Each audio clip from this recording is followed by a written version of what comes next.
मैं दीपक लोहिया अपनी इस चैनल दीपक लोहिया कोच में आपका एक बार फिर से स्वागत करता हूं। हम आज के इस वीडियो में एनसीईआरटी की क्लास 10 की एक थ्योरम 6.6 को लेकर आए हुए हैं और उसको आज हम प्रूफ करेंगे।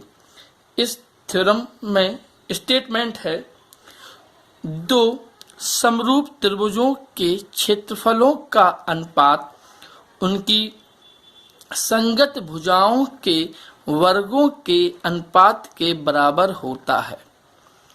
The ratio of the area of similar triangles is equal to the square of the ratio of its side.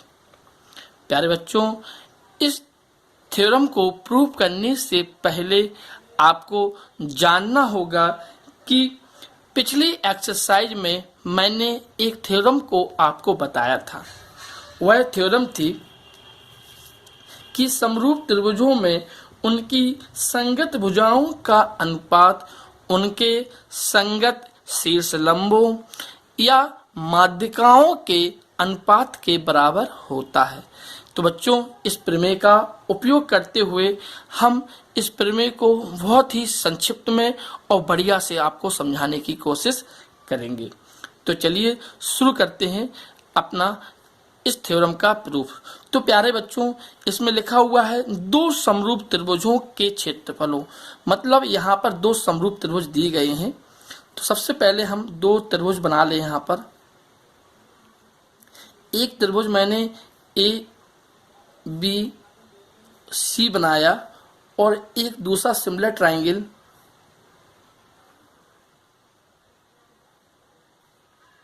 P Q are बनाया। तो यहाँ पे लिखा हुआ है दो समरूप त्रिभुजों के क्षेत्रफलों का अनुपात, मतलब हमें पहले से पता है कि ये दो जो त्रिभुज दिए गए हैं वो त्रिभुज कैसे हैं, सिमिलर हैं, समरूप हैं। इसलिए हम लिखेंगे गिवन में triangle A B C is similar to triangle P Q R. ये हमें ऑलरेडी पता है और आपको पता होगा कि अगर ट्राइंगल सिमिलर होते हैं तो उनकी करस्पॉन्डिंग साइड्स का रेशियो इक्वल होता है। अर्थात हमें ये भी पता है कि A B upon P Q की value B C upon Q R equal A C upon P R. इतना हमें पता है। और प्रूफ क्या करना है? टू प्रूव दो समरूप त्रिभुजों के क्षेत्रफलों का अनुपात उनकी संगत भुजाओं के वर्गों के the square of the ratio of its side, मतलब उनकी संगत भुजा, मतलब ए बी का पी क्यू है, बी सी का क्यू आर है और ए सी का पी आर है। तो इनकी संगत भुजाओं के वर्गों के अनुपात के स्क्वायर बराबर, मतलब the square of the ratio of its side. मतलब हमें क्या करना है? Proof area of triangle A B C upon area of triangle P Q R, मतलब उनके एरिया का रेशियो किसके इक्वल है? The square of its side, मतलब इसकी जो साइड है उसका स्क्वायर, मतलब ए बी का स्क्वायर अपॉन पी क्यू का स्क्वायर। ऐसे ही यहां पर हो जाएगा बी सी का स्क्वायर अपॉन क्यू आर का स्क्वायर और यहां पर हो जाएगा पी आर का ए सी का स्क्वायर अपॉन पी आर का स्क्वायर।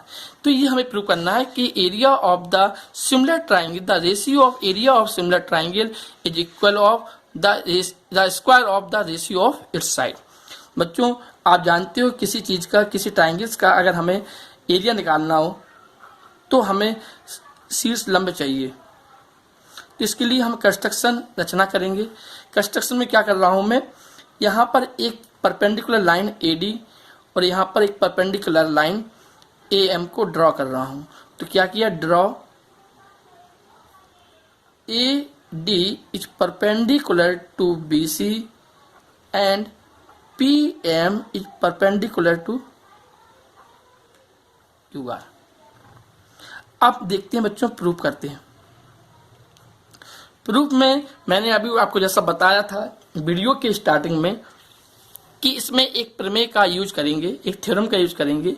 वह थ्योरम है समरूप त्रिभुजों में संगत भुजाओं का अनुपात उनके संगत शीर्ष लंबों के अनुपात के बराबर होता है, जिसे हम इंग्लिश में बोलते हैं the ratio of corresponding side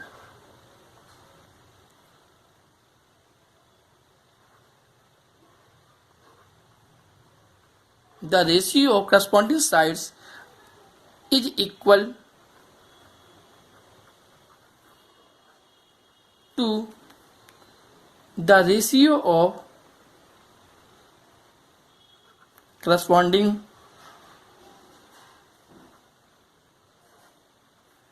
altitude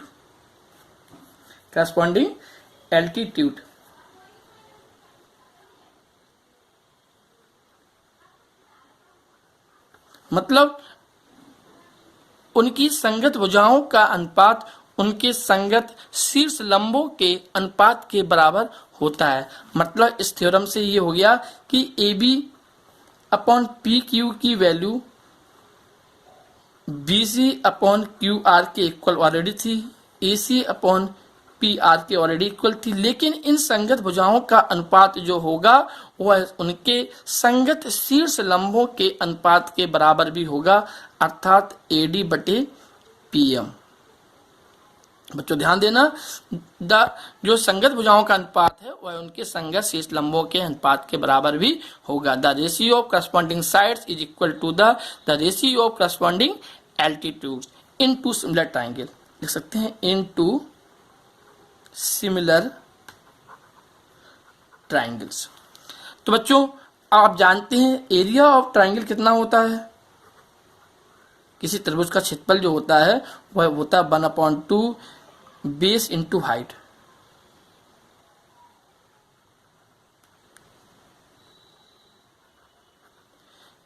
त्रिभुज का क्षेत्रफल जो होता है वो 1/2 गुणा लंब गुणा आधार होता है, बेस इंटू हाइट होता है।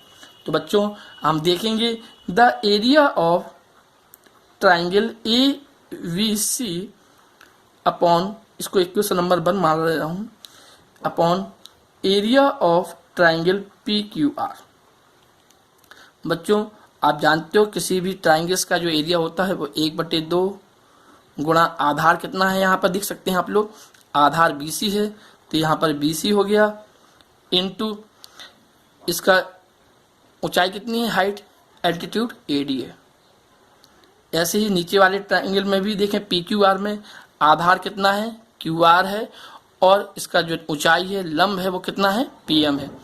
तो यहाँ पर हो गया QR इंटू PM, 1/2 से 1/2 कैंसिल हो गया। अब क्या करेंगे बच्चों, ये हो गया हमारे पास BC अपॉन QR और एक ब्रैकेट में हो गया AD अपॉन PM। अब जरा आप देखिए AD अपॉन PM की वैल्यू इक्वेशन नंबर 1 से हम किसी के भी इक्वल रख सकते हैं। तो फ्रॉम इक्वेशन नंबर 1, जब हम इक्वेशन नंबर 1 से यहाँ पर AD अपॉन PM की वैल्यू रख देंगे तो हम क्या रख देंगे, BC अपॉन QR तो था ही ऑलरेडी, यहाँ पर एक BC अपॉन QR और आ गया।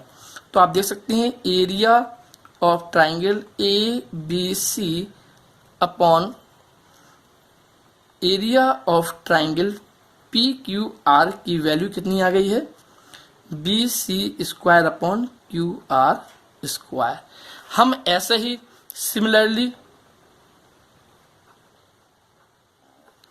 Area of triangle ABC upon area of triangle PQR की वैल्यू हम AB स्क्वायर अपॉन QR के स्क्वायर भी निकाल सकते हैं। और ऐसे ही हम area of triangle ABC upon area of triangle PQR की value AC square upon PR square से भी निकाल सकते हैं, क्योंकि आप जानते हो BC और QR है। यहाँ देखिए BC और QR, तो ये अभी एक वाली साइड आई है तो हम इसको इस साइड से भी प्रूव कर सकते हैं, या फिर इस साइड से भी प्रूव कर सकते हैं। आप देख सकते हैं इन तीनों इक्वेशन में लेफ्ट हैंड साइड इक्वल है तो क्या होगा, राइट हैंड साइड भी इक्वल होगा। इसका मतलब क्या हो गया, area of triangle ABC upon area of triangle PQR की वैल्यू जो आ गई है वह आ गई है AB स्क्वायर अपॉन, यहाँ पर सॉरी QR नहीं होगा, यहाँ पर PQ होगा क्योंकि AB की करस्पॉन्डिंग साइड PQ है। तो AB square upon PQ square equal to BC square upon QR square equal to AC square upon PR square. तो आपने देखा कि एरिया ऑफ ट्राइंगल्स की थ्योरम को मैंने कितनी आसानी से प्रूव करके दिखाया। ऐसा ये मेथड किसी भी बुक्स में नहीं है प्यारे बच्चों, लेकिन ये मेथड आपको 100% गारंटेड फुल मार्क्स दिलाने में आपकी हेल्प करेगा। मेरा वीडियो पसंद आया हो तो इसे लाइक और शेयर जरूर करें, और आपने मेरा चैनल सब्सक्राइब नहीं किया हो तो मेरे इस चैनल को सब्सक्राइब जरूर करें। धन्यवाद।